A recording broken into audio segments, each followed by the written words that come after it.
Welcome to Making It with Dee. My name is Dee. I am an expat South African living in New Zealand. I'm a maker. I do sewing, cooking, knitting, crocheting. In this video today, I'll be talking about all the things I've made, predominantly knitting within the last few months. It is April the 2nd, 3rd today? April the 3rd today? 4th even, I don't know. And April happens to be my favorite month of the year. It's also my birthday month, so it's a very special month to me.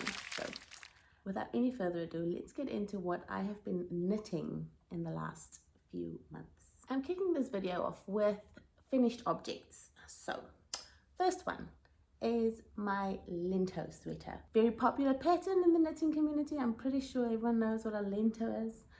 I was drawn to the lento pattern because of the economy of yarn that apparently you could use in making a lento.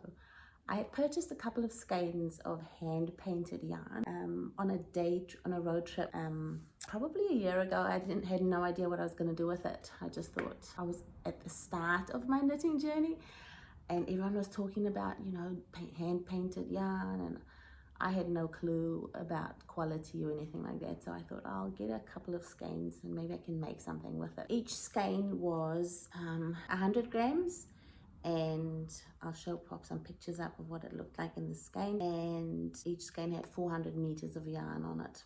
So it is hand painted sock yarn, and this is the tag that came with it. And it contains 75% merino and 25% nylon. It's a 4-ply yarn. When I looked at the Ravelry page of the lento sweater, most people said you could get away with 2 skeins of yarn to knit one of those. And I thought, okay, well, that's the perfect thing then to do.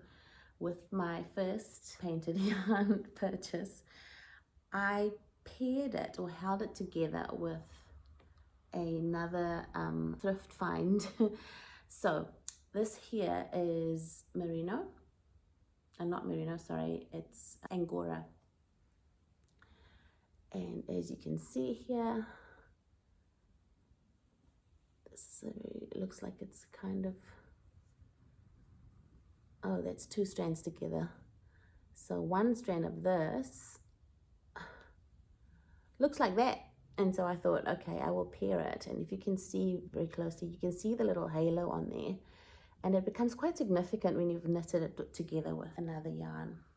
So I liked the pink color, and I thought it would go very well with my merino yarn, my sock yarn. And I made up a lento. The pattern for the lento was fairly straightforward. I used 5mm needles, and it's a double folded collar with a raglan yoke, I think. Is that what you call it? I don't know. Anyway, I knitted mine, and I became slightly concerned by the time I got to the sleeves part because I didn't have a lot of yarn left. So I weighed it out, what was left, and divided it in half in order to finish equally length sleeves. As you can tell from the photos and the video, the sleeves are quite short. It's at least 3/4.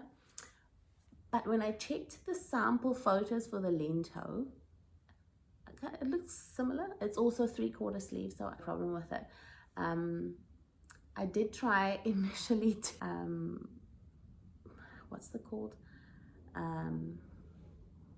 I did try to manage the pooling that people typically talk about when they use hand-dyed yarns. And I tried to do this by alternating skeins. It was a total disaster. So I had to unpick everything and start again. At the same point, and I thought, you know what, I don't actually care about the pooling. Perhaps the light pink color of the angora will disguise it a little bit, but in the end I didn't really care. There is some pooling, as you can see on the lento sweater that I knitted, mostly from like below bottom part, the body part and the bottom. That's where most of the pooling is, but I don't mind it. I don't care. It doesn't matter to me. I was very happy that I managed to finish a successful lento. So that was my finished object number 1.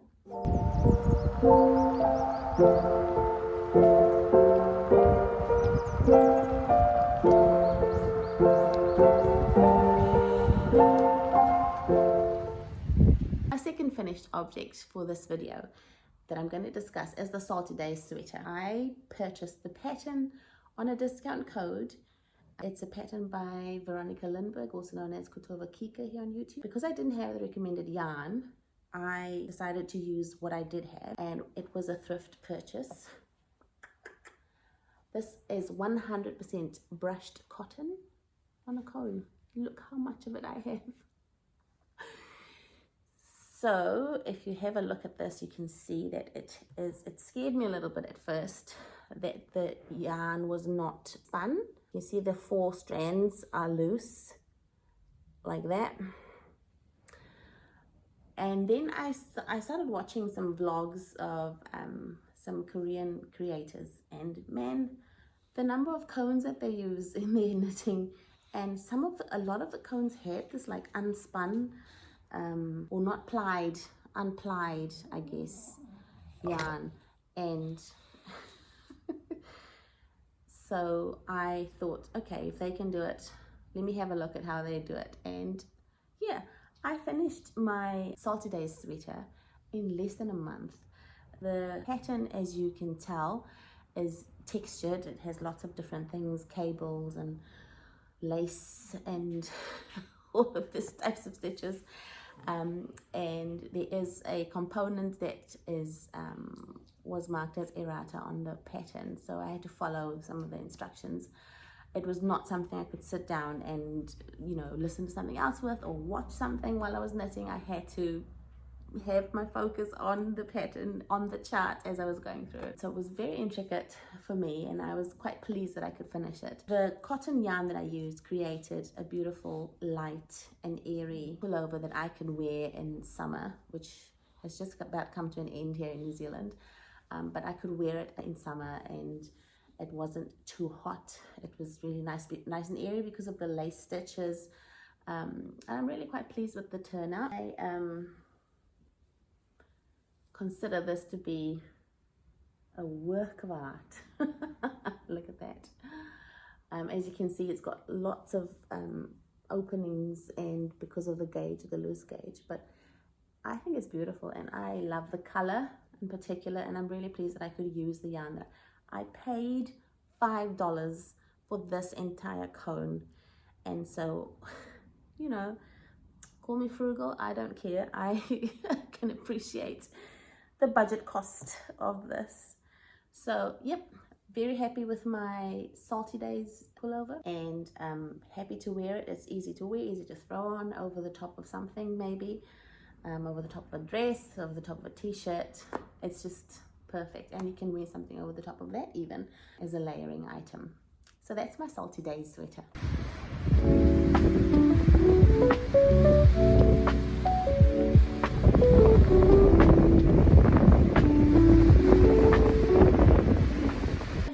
And final finished object for this video is the Brooke cardigan, and it is in a pattern from the DIY Santa's Garn book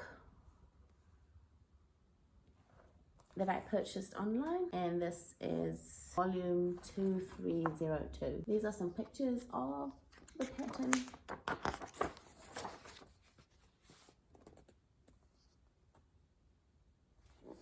The reason why I gravitated towards this pattern from this book is because I had previously purchased some yarn out of a sale bin in one of the yarn stores in a very rural town, a tiny little town that we happened to drive through at one point. And so there were only 6 balls of this yarn, and 3 in 2 different colors.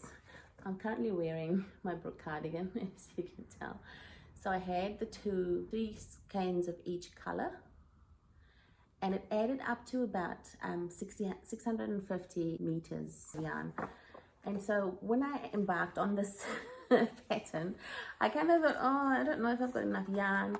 And then I thought, I'll take the risk. And anyways, I checked the quantities in here, and I guess I didn't meet gauge, because the size that I used, the size needles that I used up more yarn than I had expected initially. So I ended up having to sub out some of the yarn. So for the sleeves, I have 2 different colors of this white caramel. The yarn I have is called, it's a Sirdar brand, and it is called Hayworth Tweed. And it's beautifully tweedy in the red orange color that you see here, but I don't see any tweed in this caramel color. I didn't see any in any case. So I had to improvise and knit the two sleeves, the bottom of the sleeves, in a different color. Try to make it kind of gradually. I used the two different colors in this stripe on both arms, and then I just went into this one because it was all I had. That was the end of the yarn there. I'd already done the button band, thankfully, so it all matched together, but then the bottom of the sleeves had to be in a different color. And then at the end of the last sleeve, I ran out of this color, so the stripes aren't as thick as each other. Some asymmetry. I mean, who can tell? Like, from a distance, how do you know? No one's looking at me that deeply, right? I was so pleased with the final result, but I had trouble at the beginning. Right at the beginning of this pattern, I struggled. This is a half fisherman's rib pattern, I think, and I kind of like how the inside looks. I kind of like the stitch pattern on the inside a little bit more than the outside one, but that's okay. I'm wearing it this way. I struggled with the instructions at the beginning. I figured it out. I had to start all over again, like from scratch. Several times my stitch count was out and I couldn't understand how come. I was doing the increases for the raglan, but it just, I don't know what happened, until I realized that I had read the instructions incorrectly at the start. I didn't know that when they said the stitch markers where the stitch markers needed to be placed, I didn't know that it meant 2 stitch markers beside 1 stitch, so the raglan stitch. And then I watched a YouTube video about a different pattern and saw that this was the method. And then I realized, no, light bulb went off, and I thought, oh, that's what I was doing wrong. And then I fixed it. And so after that, everything was smooth sailing.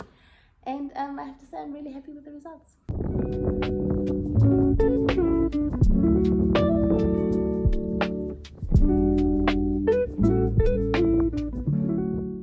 Next, I'm going to tell you a little bit about my works in progress. And the first one I'd like to talk about is my first petite knit pattern. I purchased the Cumulus T O-neck because I had bought a beautiful BFL silk lace yarn. So this is 80% blue-faced Leicester, 20% silk. And the color is called Old Gold. I purchased this at a feast, they call it, Yarn Feast. I've got a little video on my channel about this Yarn Feast, and I purchased this ball of yarn. I paid $36 per skein. I bought 2 skeins, and as you can see, it is very, very fine, but it's not a problem. So I started knitting my Cumulus T O-neck with this yarn, but I realized that it was quite fine and I couldn't just hold it on its own. So I decided to use a different, another strand of yarn. Now, I don't know what this is. This is something I purchased also at a thrift store on a cone, and I'm pretty sure it's something that you would spin with. But it's got these beautiful tweed flecks in it. And I thought, well, I could do that. In order to get gauge, I needed an extra yarn. So this is what I'm using on top of the, I don't know if you can see that very clearly there. Yep. I'm holding the two together for my Cumulus T O-neck. At this point, I am still at the yoke. I have joined together, but I also wanted to say, if you can see the color difference here, I'm actually quite happy with the way that the color has changed, because I wasn't initially, I loved the color, and then when I held it up, I kind of thought, I don't think it's that great in terms of the match to my with my skin tone.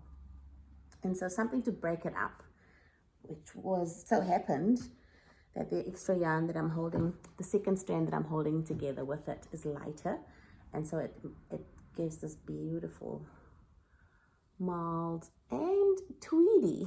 Look at all the tweedy bits. It's incredible. I love how this turned out. I'm very impressed with that. So I'm knitting it on, if you know the Cumulus T pattern at all, 3mm needles. So this is not going to be a very quick knit, and I already knit quite slowly. I am currently still doing my body increases at the moment. I have finished all this. I finished the sleeve increases, and I'm now down to the body increases. Before I can split for sleeves, I'm probably only 10 times in, and you need to be like 24 times or something like that. So I'm only halfway in terms of body increases, but I'm already loving the fabric that these two yarns together created. So I'm thrilled with it. The second work in progress second and final work in progress that's going to be included in this video is the Conwy Slip Over by the Knit Pearl Girl. And I have to say, my thrift shop finds have been quite incredible, because the yarn I'm knitting this with, I'll show you a close-up of it. So it came in 4 balls like this,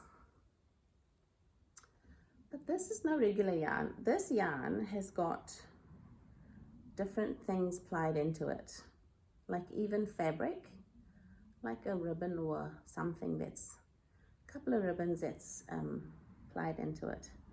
So I'll take one strand and I'll show you. You can see there's the wool part,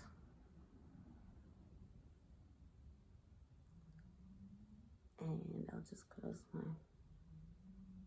eyes so it'll focus. It's not focusing like that. There you go.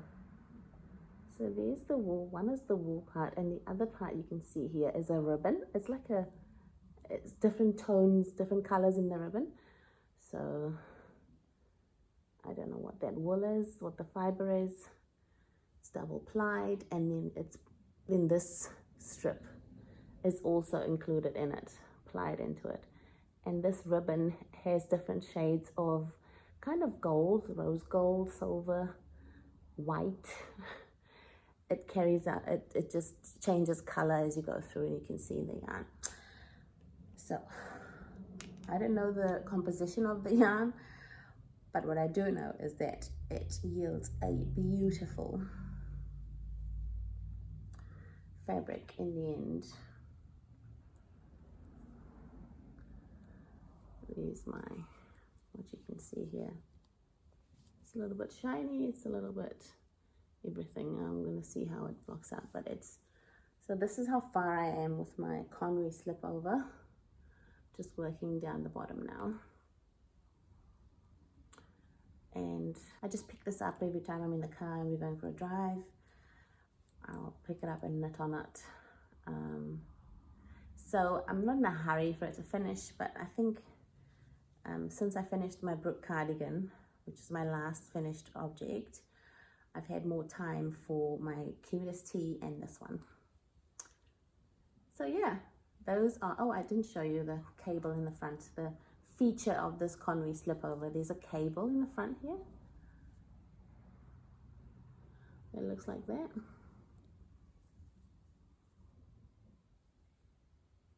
So I think that perhaps with it blocked, it'll show more, but I don't mind the way it's looking right now. I quite like it. Yep, so that's my final work in progress that I'm going to cover in this video. I have got onto other projects that is not knitting related, that I'll save for a different video. And so if you've stayed with me for so long into this video, I appreciate you hanging out with me here on Making It with Dee. If you like what you saw, please give us a like and subscribe to the channel if you haven't already. And I will catch you in my next one. Thanks for watching, guys. Bye.